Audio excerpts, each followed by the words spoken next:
Okay, this is a continuation of the video about personality profiles based on the Jordan Peterson method, which is pretty much the standard psychology method with the big 5 variables, neuroticism, sensitivity to negative emotions, extroversion, sensitivity to positive emotions, agreeableness, openness to experience, conscientiousness.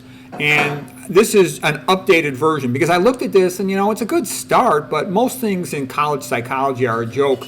They never get into the issues that really matter with individuals. So I did add on goals, strengths and weaknesses of the individual, whether they're honest or dishonest, what's their social sphere, their confidence in their ability to complete things. But we're going to add some new things here today that I think are helpful. So the first one that I thought of was, what are the role models? That has a tremendous influence on how a person behaves. So for me, my role model is number 1, to be like Aristotle, who summarized the useful knowledge of his day, and that's one of my major goals, the useful knowledge in nutrition, medicine, and toxicology, as well as culture with regard to philosophy, literature, and art, and the history of religion.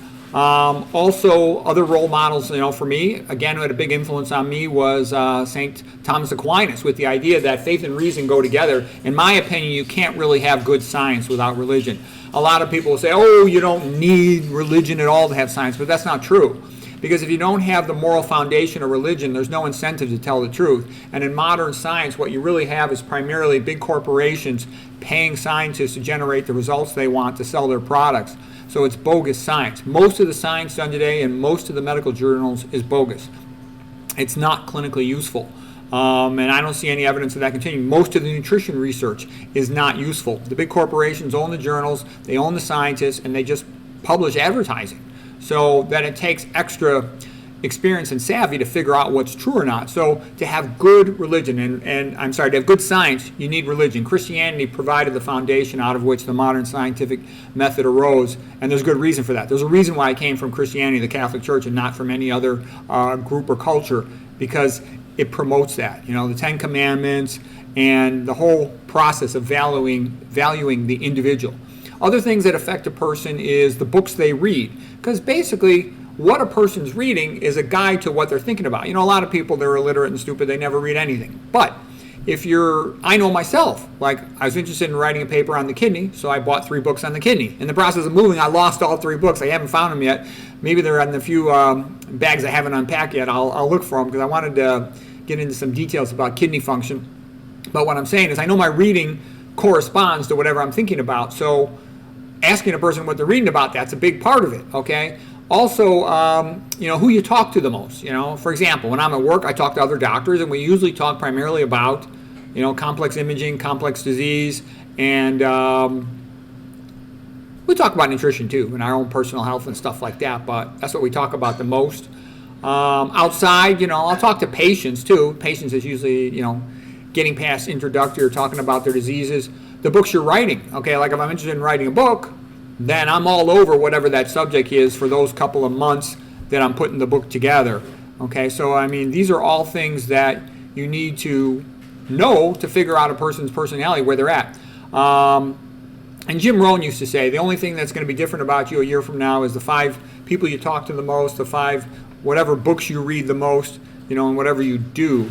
Okay, there's one more thing I got to add to this in this updated personality profile, and that was the concept of goals. We did mention goals last time, but you can loosely categorize them in 3 main groups. Social goals, personal goals, family goals, job, what are they doing for their career, but also what are they doing for their hobby. Like for me, this whole YouTube channel with regard to the production of the videos and also writing the books, I just do it as a hobby because I enjoy it, I know it's good, and I feel it's a useful way to spend my time.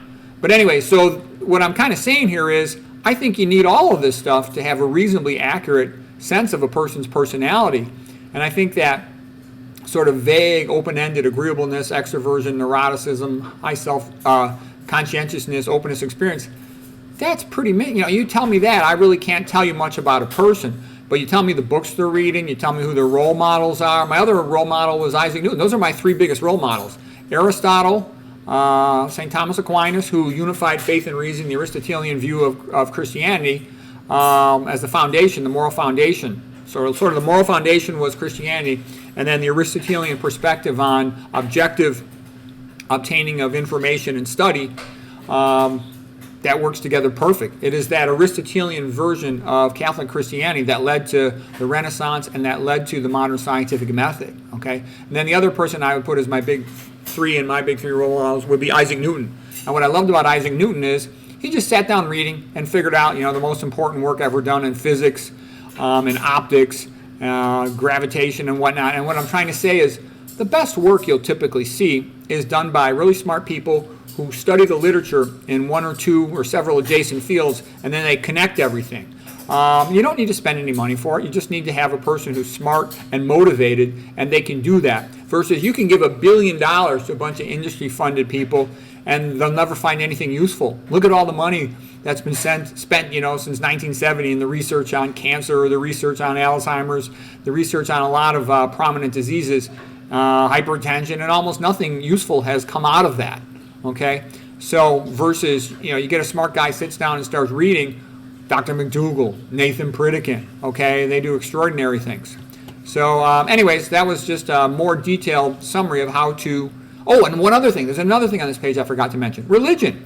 Religion has a big effect on people, how people behave. And religion, you can predict a lot of things about their behavior based on religion. Just think about all the people you know based on their different religions, their attitude towards the religion, and it tells you a lot about them.